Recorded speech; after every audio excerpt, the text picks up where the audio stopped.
Hey everyone, and welcome back to Fall of Porcupine. Last time, on our way to work, we ran into an angry mob. There's a demonstration going on right now outside the hospital, which is also why we cannot actually leave at the moment. Our shift is over, and we are kind of just waiting for our boss, our head physician, Dr. Theobald, to end, or to at least negotiate some sort of ceasefire, I guess. It's not actually, or it's not exactly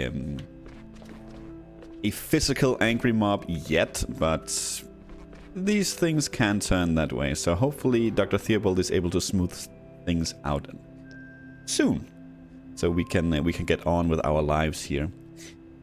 For now, we are going to see if we can figure out what's up with Dr. Anders. That's a name we have heard before. I don't recall if we have seen Dr. Anders, maybe in a memory or in a dream. But for now, he's just a name, at least in my memory. But he was partly the reason why we had our little accident, because we were of course running around and looking for him because he ran off, and that's when we had our little accident. Let's see if we can talk to someone here to figure out what's going on with Dr. Anders, and Mia for that sake, of course, because she was... Ooh, it's been a while since I recorded. She was not having a super great day. I think I think this whole thing is getting to her as well. Have you seen Mia? Yes, she just scurried past me. She was on her way to see a patient. Okay, well, past you, well, depending on if she took the elevator, of course, is probably this way. Hello, young grasshopper. Dr. Gotira, is there a Mr. Arndis here in this ward? My duty would normally prohibit me from simply divulging such information, but I can feel the tension in the air. It surrounds us, it permeates us, it holds the universe together. Why on earth would he not be allowed to share this information with a doctor? Yes, Mr. Willie Arndis is a guest on this ward. He was just setting out for a walk down the hall. One of my favorite cure-alls as it happens. I mean, we are a doctor. I shouldn't think there's like any prohibited information for us. Oh, well, I guess this is both Mia and Mr. Anders. Mr. Anders, can you listen to me for a moment, please? Bunkum, I don't have to put up with this. I already told you I didn't steal any blueberry pudding. And why didn't I get a pickle with my dinner today?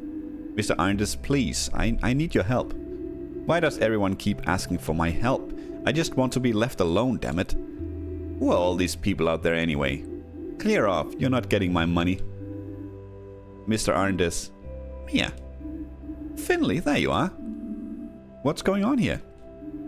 I wanted to do something. I have to do something. What happened? Why are you talking to Mr. Arndis? I was just on my way home. Those people, they are so angry. They called me names and threw things at me. Well, there we go. I can't go on like this anymore. I'm here to help people, aren't I? Why are they getting on my back for that? I know, Mia, I know. Last time Mr. Anders was here, he was barely responsive. I was hoping to ask him about the night of your accident. Maybe he knows something. That's not a bad idea. Mr. Anders, can I ask you something? What is it now? You.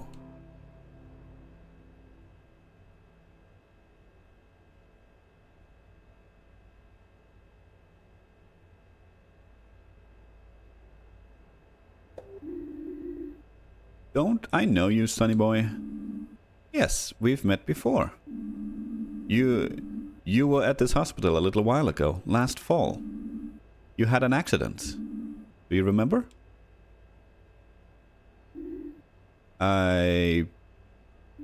Yes. I know your voice. What happened exactly? Tell me. We were looking for you. We think the broken elevator took us both to a disused ward. I found you there. You were injured. Oh, that was you.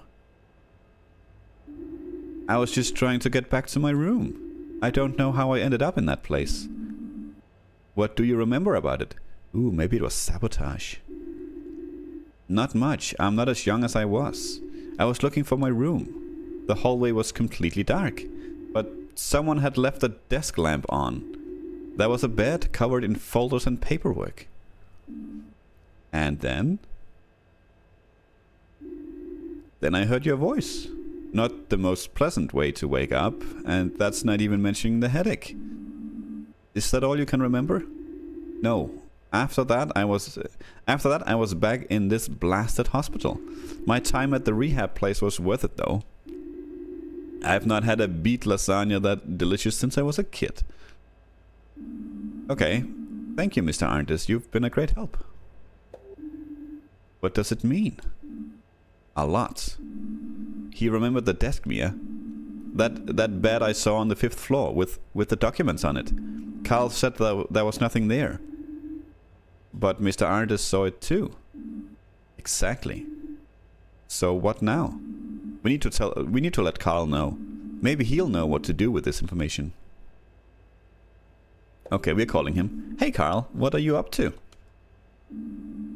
Wait, do you have a hidden camera in my apartment? I was just about to call you. Things are starting to get out of hand here. Mia and I want to do something about it. What a coincidence. I was thinking exactly the same thing. Come on over. I've already got an idea. Wait, have you ever been to my place before? No. I live on the high street, next to the bakery. Ooh. Got it. We are on our way. Okay. Well. High street it is. And... hello, friendo. Greetings, dear sparks of the soul. Dr. Cortera, are you alright? It is what it is. It is as it should be. Have you seen Dr. Theobald by any chance? We are starting to get worried. That is... definitely unusual. No, I haven't felt this I haven't felt his aura today. Should I see him, I will tell him of your feelings. Well, thank you. Is everything okay with you two? More or less, but I'm afraid we're in a bit of a rush. Well, don't let me keep you. I'll try to get Mr. Arndt back to bed. Okay, let's take the elevator. I'm guessing we're going down. I still assume that we can't go out this way, or we shouldn't at least. It's gonna be a long night. Good job of just put on a fresh pot of coffee. Okay, I don't... can we even go out this way? Apparently Mia is just using her work clothes. Oh, there we go. Okay, let's go this way. Let's go talk to them. Let's see what happens. We might want to go around the back. Yeah, good idea. Okay, well, no choice. Let's go around the back. Okay, and we are heading towards High Street. Hopefully we're not gonna find Dr. Theobald beaten up or something around here. Well, maybe he's not as much for confrontation as... Was there something about him not liking confrontation? I don't remember actually. Now that I just mentioned it, maybe he'll be on a bench down here. There was a bench overlooking the area where we had the theater thing, right? I'll go check anyway. It is winter, so it's a bit snippy to just be chilling out here. No Dr. Theobald. I've always loved going hiking. I love the mountains, the green fields, the fresh country air. Well, you can't argue with that. You're not gonna have a second run, right? The rehearsal was so much fun. Yeah, I'm glad I gave it a try. Hello, statue. Hello, Finley. Wiggle. Okay. Wiggle, wiggle.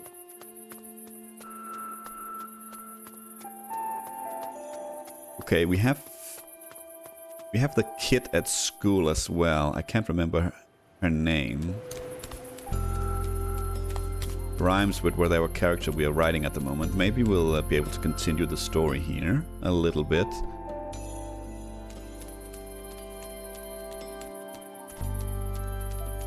It is late, though. Ah, there we go. Hello, friendo. How's the adventure going? There you are again. I spent the whole night thinking about the story. That was so much fun. I couldn't sleep at all. But my mom wasn't happy about it at all. I just couldn't get out of bed today. Almost missed breakfast. Really? Yeah. So, how's the story going to end? I can hardly wait to hear it. Do you want to know what I thought of? Definitely. So, his fortress can fly. Yeah, sure, that's what makes it so evil. I don't remember this at all. Are flying things more evil than non-flying things? They are in this world. Ah, I understand. Sorry, I didn't mean to interrupt you. No worries. She traveled for 2 whole days and 2 whole nights. That's when she spotted the flying fortress on the horizon. Everything near the fortress was empty and dead. There were no trees or flowers growing anywhere. Rivers of lava ran down from the walls of the fortress. Everywhere you looked, there were dangerous spikes and lasers. And Lord Tempeh's guards were stationed at every corner. She thought about how she could reach the fortress. She took off her backpack and began rummaging through it. And what happens next? Don't stop now. It's probably where we don't have so much idea. I haven't really thought about all the cool stuff she can do. She's a hero. There has to be something she's really good at. Shoot, I really thought I had it. No problem, let's brainstorm together. Yes, please, that always works. Any ideas? Let me think. Okay, she might be an athlete. That's always good as a hero. Maybe she can do telekinesis. That's also very useful. Is she any good at fighting with a spear?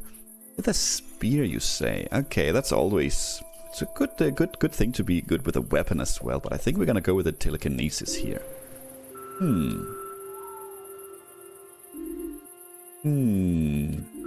Nah. That doesn't sound like her at all. Do we have any other ideas? Okay. Okay, these are completely new. Okay. An engineer, perhaps, with a screwdriver and welding goggles. Okay. A magician might be nice. She knows how to mix magical potions. Or maybe she's a trickster. Maybe she can turn herself invisible. Well, she's rummaging in her backpack, so let's go with the engineer. I think... Yay! Okay, that worked. An engineer, that's super cool. She's really good at building things and robots and stuff. Wow. I love our hero. She's just the coolest. Right? The greatest engineer of Magitopia. Right, she's called Maggie. Yeah. Yeah. So, what's Magatha's plan? She went to the striped ocean's beach. The sand there was super soft and pretty. She stood with her hands on her hips and thought things through. Right in the middle of the sea, she spotted a narrow pillar rising from the water. That had to be the portal the hooded guy had mentioned. She spread a big blanket on the ground and took off her backpack. What, does she want to have a picnic before she returns to saving the world? No way. She's way ahead of you. Just wait and see. Okay, okay. She grabbed her backpack and emptied it over the blanket. Her backpack is really special. She invented it herself. It can fit a lot of stuff. A little while later, a mountain of scrap metal and computer chips started building up. She sorted them into smaller piles. Once she had found what she was looking for, she started tinkering. Just as the evening sun sank into water of the striped ocean, she was finished. She took a step back and admired her work. So, what did she build? A submarine. That's a great idea.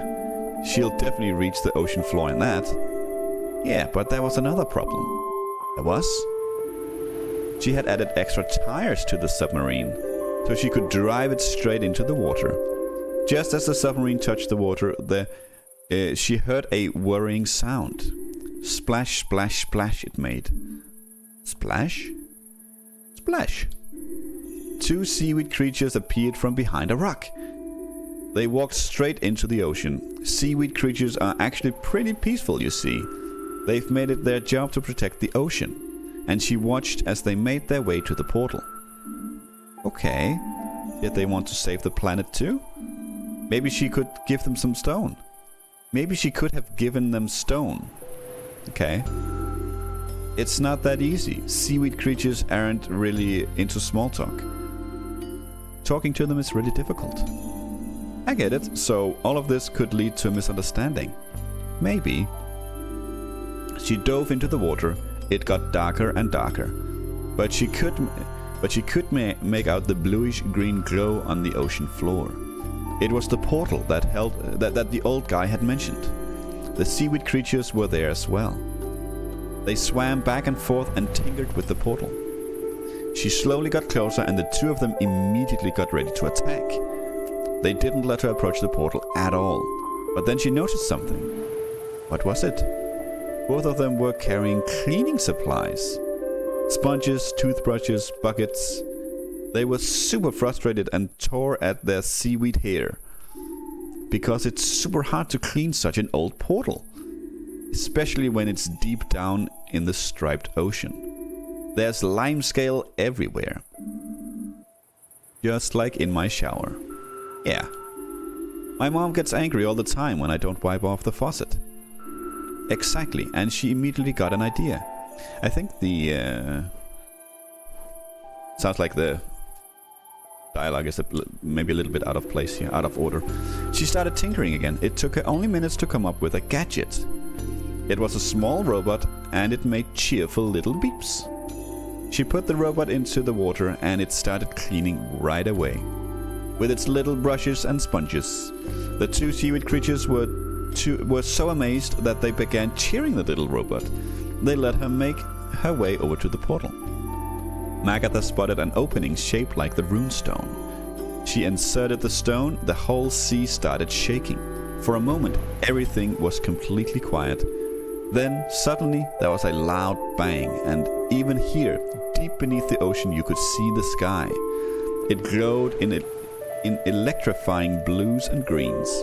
She drove back ashore, and then she noticed something. The black hole was gone, and it had left colorful, comforting swirls of glitter high up in the sky. You'd be able to see them for many years to come. That night, she fell asleep beneath the new starlit sky. She had done it again. The end. Wow, I really did it. I wrote a whole story all on my own. You did really well. That was so much fun. Thanks for your help. But I hardly helped at all. It was you who made it happen. I can already picture the panels. Wait a second. I'm going to start drawing immediately. Are we gonna get a copy? Look, I finished the cover. Well... okay, there we go. Legend of Magatha. Well, that is beautiful. This one's for you. Since you're my co-author and all. Thanks so much, but don't you need the cover? I'll just redraw it. It's going to be awesome. Soon I'm going to have my own comic book. Good luck, Maggie. I'm going to buy it as soon as it's out. Okay. It almost got a little bit destroyed because she, for some reason, kept walking about, but luckily we were able to finish it. Okay, well, that's done for. We helped Maggie with a story. Let's continue on to Carl, and it'll probably time-wise make sense that we do whatever we can do at Carl's place, and then that'll be a wrap for the episode. But for now, let's continue on. This is this High Street we're going to? Yeah, I think it is. Yes. Yes, it is. We're gonna pass Mia's place first, though.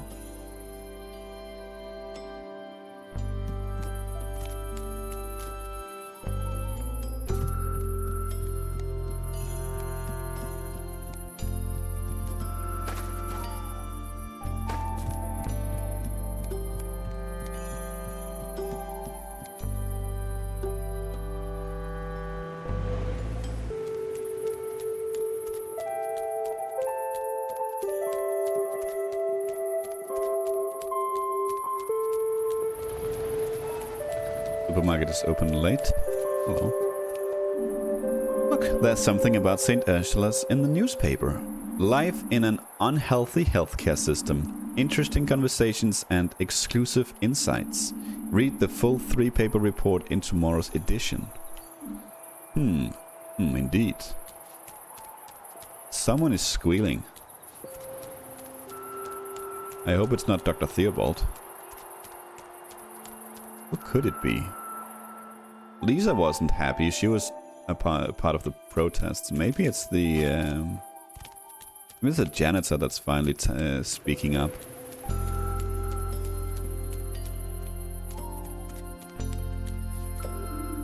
How cute! The stain looks a little like you, Finley. Yeah. What a coincidence, right? I can barely believe it myself.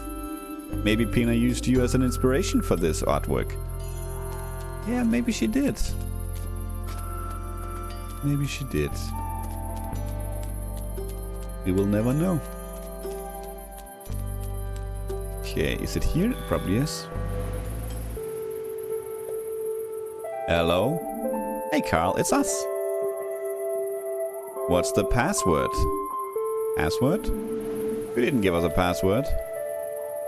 True. I guess that one's on me.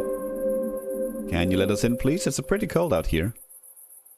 Not without the password. Hold on, I just need a minute to think of one. Okay, alright, I've got one. The password is mango. Keep it to yourself, don't pass it on. Great, will you let us in now? Not until you give me the password. Mango. Ah, it's you guys. Very good, very good. Well, what are you standing around out there for? Come on in, it's way too cold outside.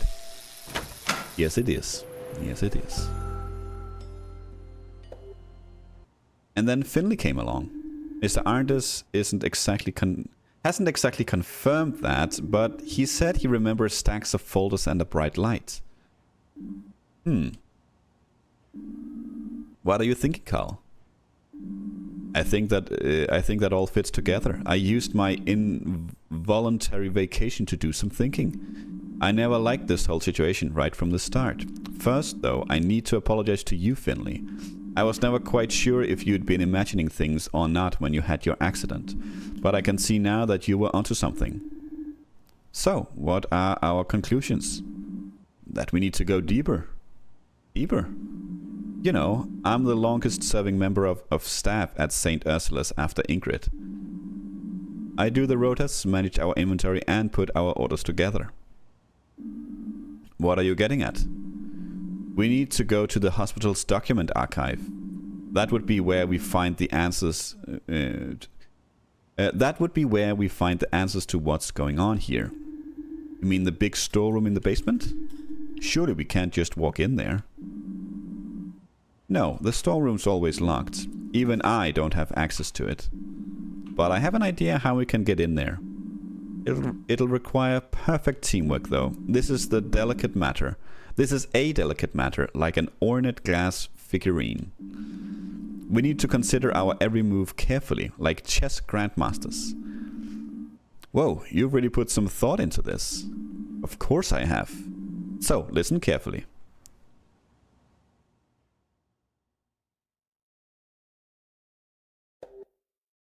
Old Glendower has all the keys to the building in his office, including the key for the archive. That's the one we need to get. And how are we going to do that? Sometimes Gregor stays at the hospital late into the night. Seems like he's got some kind of project he works on in his office after hours. I don't know what it is, but he sure puts a lot of time into it. And over the course of many night shifts, I've noticed something. At exactly 1 AM every night, he leaves his office and sets off to see Ingrid.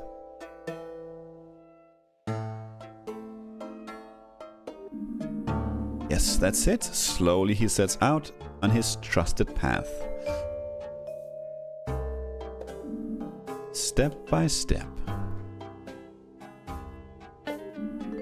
Foot by foot. His mind never straying from his goal. until he finally reaches Ingrid's desk. The two always spend a while chatting. Then Gregor grabs a coffee and heads back to his office. And you know what? When he goes on this little walk, he never locks his office. That gives us the perfect window to get in there. Finley, you wait until Gregor leaves his office.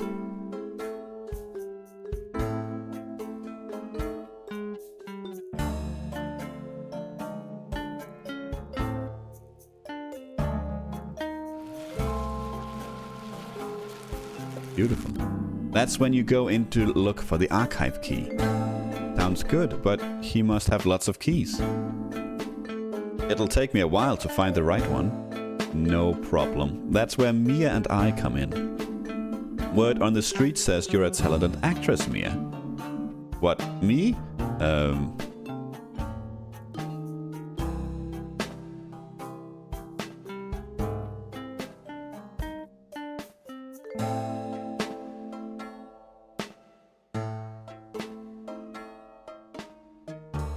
Oh my. Good evening, my dearies. What's with the disguise? I'm on leave right now, right? It's best if I stay incognito while I'm at the hospital for now. I don't want any more trouble. Okay. Good. Now where was I? Please pay no attention to me. I'm just an old, fragile little granny. Just here to visit her little son. I suppose I'd better head up to his room. Oops.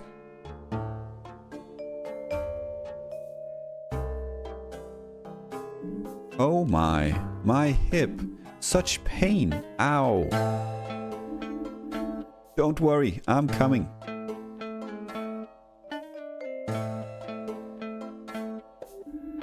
Fear not, I am a competent junior doctor. I'm here to help this poor old lady. It looks like she took a bad fall with no outside interference whatsoever. What's this now? If you get a custom, I want one too. After all, I'm playing the outrageous doctor in shining armor. Alright, I guess.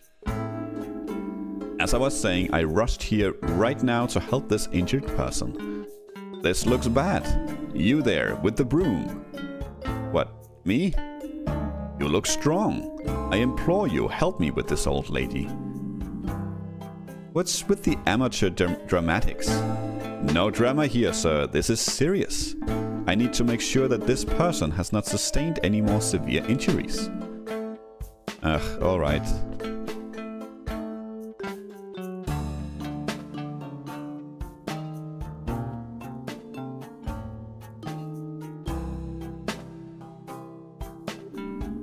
And then, boom. The key is ours.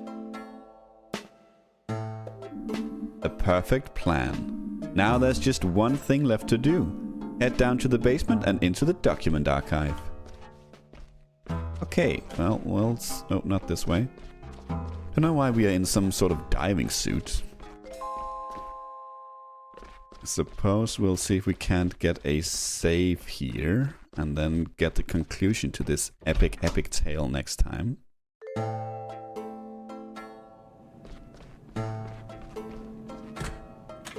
Believe it's down here, right? It is. Well, actually we don't need a save because I'm gonna record the next episode straight away. So next time we'll continue and we'll see what we'll find in the document archive. For now though, thank you for watching, and until then, take care.